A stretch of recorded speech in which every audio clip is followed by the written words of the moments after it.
কেন কোহলি অবসর ঘোষণা করলেন? ভারতের সাবেক স্পিনার হরভজন সিং এর মতো এই প্রশ্ন তুলেছেন কোহলির ভক্তরাও। গতকাল টেস্ট ছাড়ার ঘোষণা দেন এই কিংবদন্তি।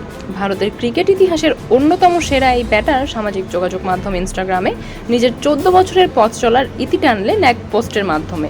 জানা গেছে, টেস্ট ছাড়ার ইচ্ছার কথা নাকি ভারতের ক্রিকেট বোর্ডকে জানিয়েছেন কোহলি। বিসিসিআই এর শীর্ষ ব্যক্তিরা নাকি তাকে সিদ্ধান্ত পুনর্বিবেচনার অনুরোধ করেছেন। কিন্তু এর 2-1 দিনের মধ্যেই কোহলির অবসর ঘোষণায় অবাক হয়েছেন অনেকেই। দিল্লির কোচ শরণদীপ সিং বলেছেন, কোহলির মধ্যে টেস্ট ক্রিকেট ছাড়ার কোনো লক্ষণ তিনি দেখেননি, বরং তিনি ইংল্যান্ড সফরের জন্য প্রস্তুতি নিচ্ছিলেন। পিটিআইকে শরণদীপ জানান, কোহলি কখনো টেস্ট থেকে অবসরের ইঙ্গিত দেননি।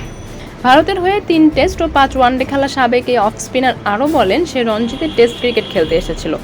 তার মানে তার এমন কোনো ভাবনা ছিল না। এমনকি সে ইংল্যান্ড সিরিজের টেস্ট ম্যাচ নিয়েও কথা বলেছে।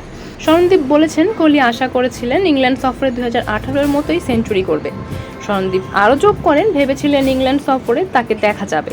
আর ইংল্যান্ড সফর তো অনেক কঠিন, জানি না তাকে ছাড়া ভারতীয় দল কিভাবে সবকিছু সামলাবে। 2018 সালে ইংল্যান্ড সফরে 2টি সেঞ্চুরি সহ 593 রান করেন কোহলি। এবারের সফরের প্রস্তুতি হিসেবে তিনি রঞ্জি ট্রফিতে খেলেছিলেন। 5 ম্যাচের টেস্ট সিরিজ খেলতে আগামী মাসে ইংল্যান্ড সফরে যাবে ভারত। 20 জুন লিডসে শুরু হবে প্রথম টেস্ট।